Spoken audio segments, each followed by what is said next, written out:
The weekend that stayed with me. This is a true story. The events took place in Brazil. I still remember that weekend like it was yesterday, the smell of the ocean in the air, the sound of waves crashing against the shore. The way the sun seemed to move slower, as if it wanted to stay a little longer too. It wasn't even a planned trip. My friends and I just needed a break, one of those escapes you take because life feels too heavy, too loud. We found a small house by the beach, nothing fancy, just a place with creaky floors, mismatched chairs, and sand that never really left your feet. But it was perfect. You could hear the ocean from every room, as if the sea itself was keeping us company. On the first afternoon, I saw him. He was with another group, playing volleyball near the water. I noticed him before I meant to, not because he was striking or trying to stand out, but because of how easy he seemed in his own skin. He wasn't movie star handsome, but he had that kind of presence that makes you want to stay close, just to see what he'll do next. That night, both our groups gathered around a bonfire. The air smelled like smoke and salt, music played from someone's old speaker, people laughed too loud and too long. The way people do when they forget about tomorrow. Somewhere between the music and the laughter, he sat beside me. We started talking, at first about small things, then about everything else. He told me where he grew up, I told him why I loved the ocean. It was one of those conversations that doesn't feel like talking, it just flows. I remember watching the firelight dance across his face and thinking how strange it was to feel so comfortable with someone I just met. We stayed up until the fire was nothing but glowing embers.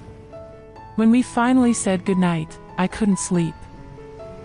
The sound of the waves mixed with the echo of his voice, and I just knew, this weekend was going to stay with me. The next 2 days felt suspended in time. We met early to swim before the beach got crowded. We walked barefoot to a little market, shared coffee on a porch that smelled like sea breeze and sunscreen. He taught me a card game I kept losing, and I didn't even care. Sometimes we talked for hours, other times, we just sat in silence, watching the tide.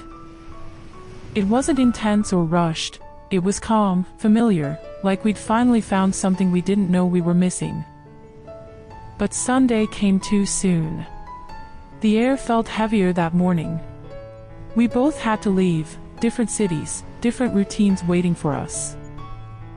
When he hugged me goodbye, I tried to play it cool, to act like it was just a weekend thing. But as I watched him walk away, I felt something inside me quietly ache. For a while, we tried to stay in touch. Texts, late-night calls that lasted until one of us fell asleep. But you know how it goes, life happens. Messages get shorter, calls less frequent. One day you wake up and realize it's been weeks since you last spoke, and then, nothing. No goodbye. Just silence. Still, every time I smelled the ocean or heard that kind of laughter that comes from deep in your chest, he came back to me. Not in a painful way, just as a soft reminder that something beautiful had once been real. Almost 2 years later, I went back to that same beach. Different group of friends, but the same salty air, the same old house with sand still trapped in the corners. I told myself I wasn't thinking about him, but the truth is, I looked for him everywhere. In the faces on the beach, in the sound of someone laughing near the waves, even in the way the wind moved the water. He wasn't there. Not that day, not any day after. But even now, whenever I go back, I still find myself searching, not because I expect to see him, but because that weekend became a part of me. It's like the ocean kept a piece of that story, replaying it every time the tide comes in.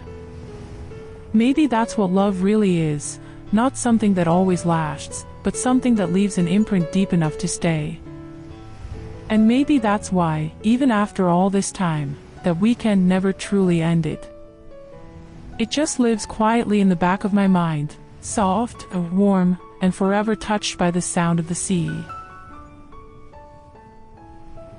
What do you think about this story? The real person behind it would love to hear from you. Comment below. Like and subscribe. Everyone holds memories that deserve to be heard. If there's a moment you've lived, about love, loss, change, or anything that left a mark, email me your story. I'll tell it here, anonymously and with care.